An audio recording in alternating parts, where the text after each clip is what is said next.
Hi, Alexandra Nunes for ABC Puerto Rico. Hi, Hi. Charlie. It's so nice to meet you. I'm so glad we have a few minutes to talk about this project.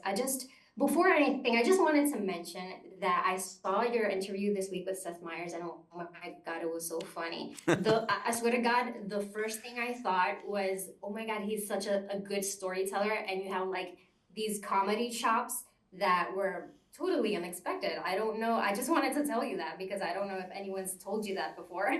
You know, it's funny. I started You should my get. career in America in comedy. I did a TV show with Judd Apatow and, Seth Rogen and Jason Segel and all these comedy, like, giants. And so at some point, hopefully, I'll get to exercise my comedy chops a little bit. But thank you very much. I appreciate it.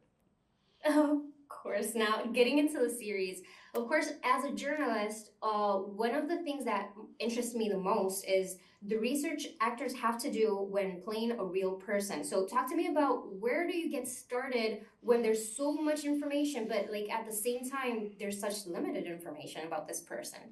Really insightful. I mean, I read every single book that's been written on Ed Gein. I had, a couple of months and I just sat down and I said, I am gonna become the number one authority on this guy so I can figure out, I need all the information so I can figure out bringing him to life truthfully.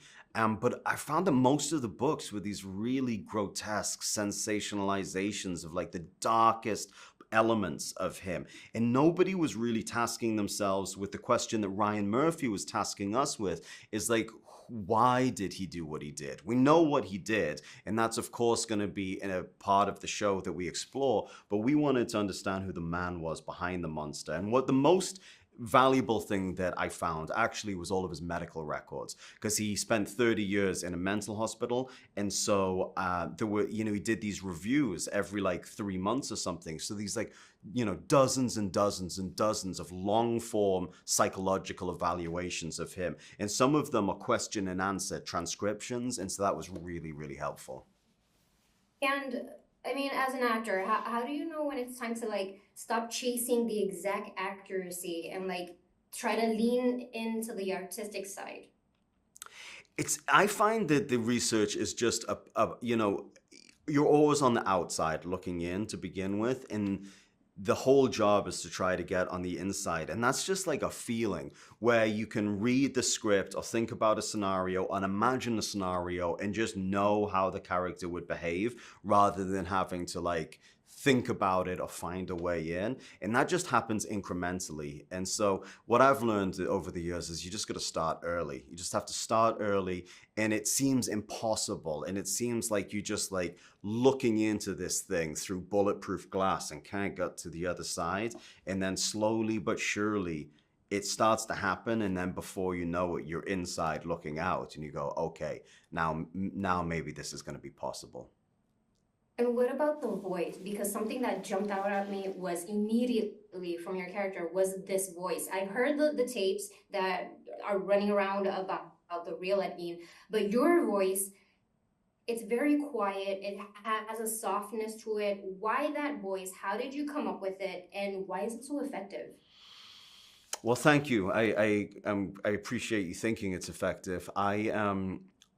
I thought the voice was going to be really essential, and we couldn't get a hold of those tapes initially. So a lot of choices had to be made before I had access to the tapes. And I was really obsessed with the psychological and emotional consequence of only how, like, Ed only had one person in his life that mattered to him. He had no friends. He lived, quite a long life. He never had any friends. He never had any relationship with any of his family. He only had his mother, who he adored. And she told him every single day that she hated him because he wasn't born the daughter that she wanted. And I thought, like, what is the consequence of fighting every day to get the love and acceptance of this one person you have in your life and being denied it? And what would that do to Ed? And so the voice grew out of feeling like that was Ed's um, attempt to be the thing that he thought his mother wanted him to be because he just wanted to be loved. Mhm. That's amazing. Well, Thank you so much. Congrats on the season. I can't wait for everyone here in Puerto Rico to watch it. They're gonna love it, especially now in October. Yeah, right. Spooky season. Hey, thank you so much.